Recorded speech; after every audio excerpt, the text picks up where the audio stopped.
This elderly woman is about to unalive her husband, and honestly, once you hear why, you might not blame her. Her name is Ellen. She's 76 years old when this happened, living a quiet life in Florida. But in 2022, everything falls apart. Her husband, Jerry, suddenly gets deathbed sick. And this crushes Ellen because they've been together basically their whole lives. Childhood friends, middle school, high school. Then they fall in love, get married, and stay together for 53 years. Half a century of love, and now she's watching him slip away. So Ellen does everything she can. She gets Jerry into the ICU. She stays by his bed 14 hours a day, only leaving to grab food or sleep. She is fully dedicated to saving her husband's life. But then, the hospital staff start acting real sketchy. One day, 2 nurses try to move Jerry, and they head into the headboard. Ellen's like, "Hey, be careful." And one nurse literally goes, "Well, I guess I just won't come into this room anymore." Ellen begs them, "Please call me if anything happens at night." And the nurses are like, "Sure, whatever." So the next day, she walks in and finds Jerry strapped to the bed after some incident they claim happened overnight. But they never called her. She snaps and yells, "Why didn't you call me?" And they hit her with, "It's not our job." So she hires a private nurse to watch Jerry overnight. Problem solved, right? Wrong. A few weeks later, she finds the private nurse literally sleeping on the job. She confronts the hospital staff again. "Why didn't you tell me she was asleep?" And they repeat, "It's not our job." Meanwhile, Jerry keeps getting worse. He can barely eat, barely speak, and finally, one day, he looks at Ellen and says, "I'm not making it out of here. I just want the suffering to end." Then he asks her the unthinkable, "Will you end it for me?" Ellen is shattered. If she unalives him, he's gone forever. If she doesn't, he suffers in pain. So after weeks of painful conversations, they make a heartbreaking plan. They're going to leave this world together. Ellen will use Jerry's old pew-pew to help him go peacefully, then unalive herself right after.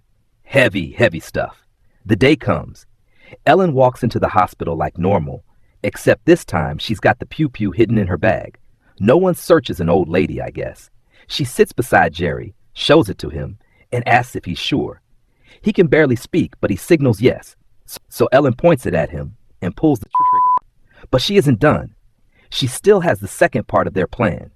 A nurse hears the bang and runs in. He sees Ellen holding the pew-pew, and she yells, "Get out! Leave me alone!"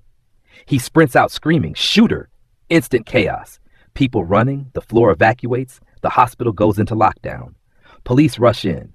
All they see is a woman with a pew-pew who fired a shot and threatened a nurse. They don't know the context. They don't know Jerry asked for this. Now Ellen, 76 years old, is in a full standoff with police. Police department. Police department. Drop the gun. Drop the gun right now. Drop the gun. Drop the gun. Man, hold on. Go back. Man, tell me what's going on. Tell me what's. I don't want to hurt you. We don't want to hurt. Hours pass. Ellen finally decides she's going to unalive herself and keep her promise. But right before she does, police throw in a flashbang. Boom! A blinding flash goes off. Ellen panics, fires accidentally, and misses an officer by an inch. Now police think she's shooting at them. They fire back, bullets barely missing her. One officer yells, "Please, ma'am, I have young kids." And Ellen, exhausted and heartbroken, says, "Why are you telling me this?" And that's the moment she realizes they think she's a threat. But she never wanted to hurt anyone. So she drops the pew-pew and raises her hands. Police arrest her on the spot. They wheel her out with zip ties on her hands. And here's her mugshot. Now here's the wild part. Even though Jerry asked her to help him go, Ellen is charged with first-degree murder and faces life in prison. In court, she appears, looking harmless, fragile, and explains the suffering, the plan, and the promise she made to her dying husband. The judge sympathizes, but you can't bring a pew-pew into a hospital and cause a full lockdown. So Ellen gets sentenced to 1 year in prison. 1 year for a lifetime of love, one impossible decision, and a heartbreaking promise she kept. Please like and subscribe for more stories just like this.